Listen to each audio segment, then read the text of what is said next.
Hello friends, subscribers, and fellow survivors of narcissistic abuse. Welcome back to Diary of a Narcissist's Ex-Wife. My name is Meredith, and these are my true stories, thoughts, opinions, and fairy tales. So I finished my hair while I was uploading that last video because I wanted to wear it down because I'm getting it cut tomorrow and I wanted to see how much I needed to cut off. It's the first time I've worn my hair down in months. I've just been wearing ponytails, and having it up in a clip and stuff like that. So I don't think I need to lose any on the length. I'm still just trying to get rid of these darn bangs that I had her put in back in February, and they're taking forever to grow out. And I haven't liked them. My grandson didn't like them. When I walked in and my grandson saw them, he said, "Mimi, bangs? No."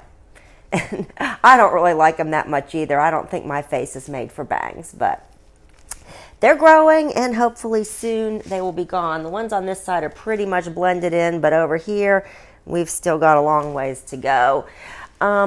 But anyway, I'm coming back for you with a fairy tale. That last video took a really, really long time to upload because it was like 17 minutes long. So that's why I try to keep the videos kind of short. And plus, I know people's attention spans aren't that long anyway. And so I want you to get the gist of my content in the shortest amount of time. So let's get right to the fairy tale. So where we last left, our royal family, Princess Diana, had come and updated the Queen on Harry and Meghan's and the baby's visit to the Cardinal.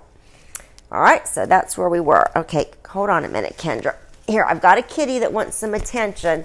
So this is Kendra. Hello, darling. Now, will you let Mommy do this video, and then I'll give you some loves? All right. All right, so this one is called Harry and Meghan, the African Interviews. The Queen had just sent away her last lady-in-waiting and snuggled into her comfy bed of state when Diana appeared at the foot of her bed. The Queen sat up, startled, and clutched the sheet to her neck. "Diana," the Queen said sharply, "you know the rules of my bedchamber. What are you doing here?" "I thought you would want to know about the interviews, but if you would prefer to wait until they're published, I can leave." No, the Queen stopped her. "How did the interviews go?" "Your Majesty is not going to be happy. Remember you told Harry to go along with whatever Meghan told him to do? You wanted to give her enough rope to hang herself, so to speak." Yes, I remember all this. Why do you feel the need to remind me?"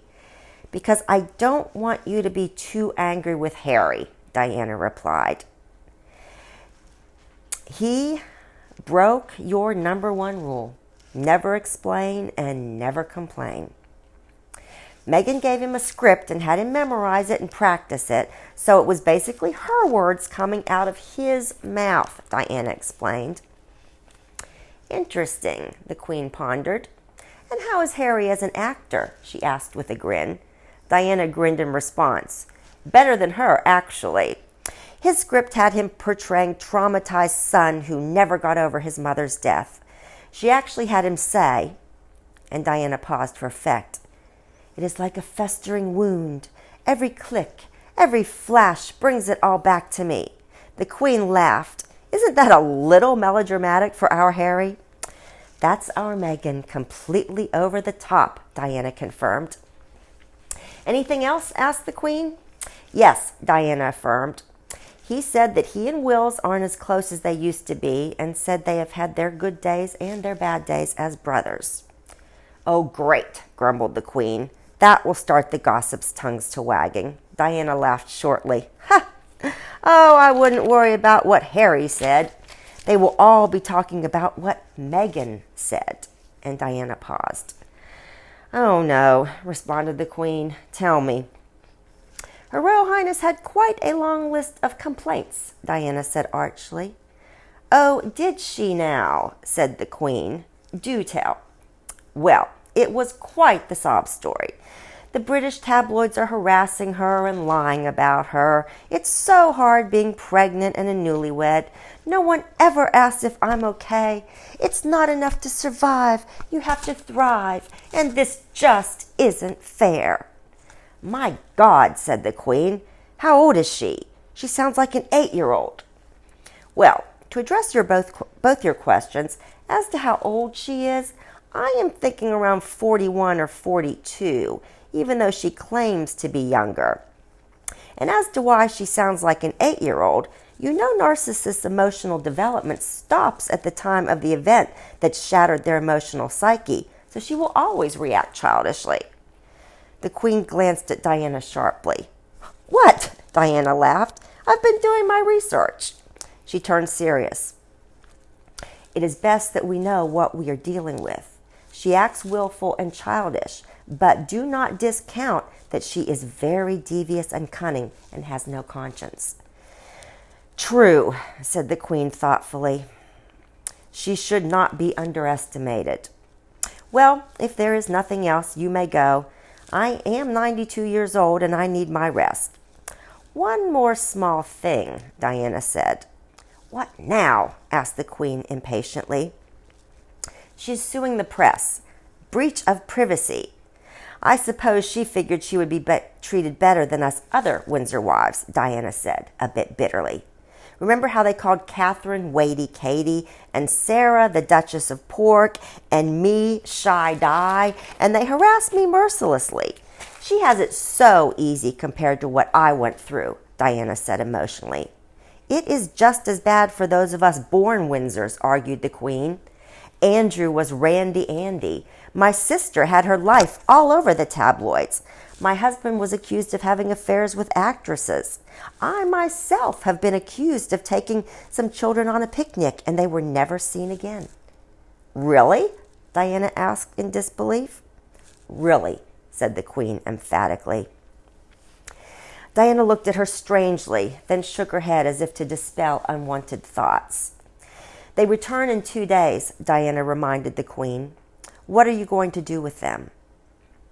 "Other than getting that baby Darren back to where he belongs, I really haven't decided. I'm going to have to discuss it with Charles. He is his father after all, right?" And the Queen looked at Diana as if trying to find an answer in her eyes.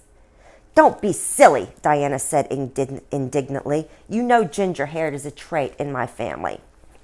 The Queen continued to look at her hard. Diana became somewhat defiant. Don't even. I met him after my sons were born, and you know what my husband was doing." "I know," Her Majesty sighed. "I probably should have just let them marry when they were young. It would have saved so much heartache over the years." "But you would have had hideous grandchildren," Diana responded. And with that, she disappeared. So that's where that fairy tale ends. And the next one is going to be the senior royals meet again when they all get together and decide what they're going to do with Harry and Meghan after their trip to Africa. So thank you so much for joining me on this video. I hope you enjoyed it. Please, if you liked it, give it a thumbs up. That apparently helps send more people to my channel. Share my stories, my true ones or my made-up ones. If you like, subscribe to the channel and hit the notifications bell so you'll know when I post new content. I'm going to try to be a lot more regular now that I have got my mental health doing a little bit better now. So thanks so much for joining me. I'll talk to y'all again next time. Bye.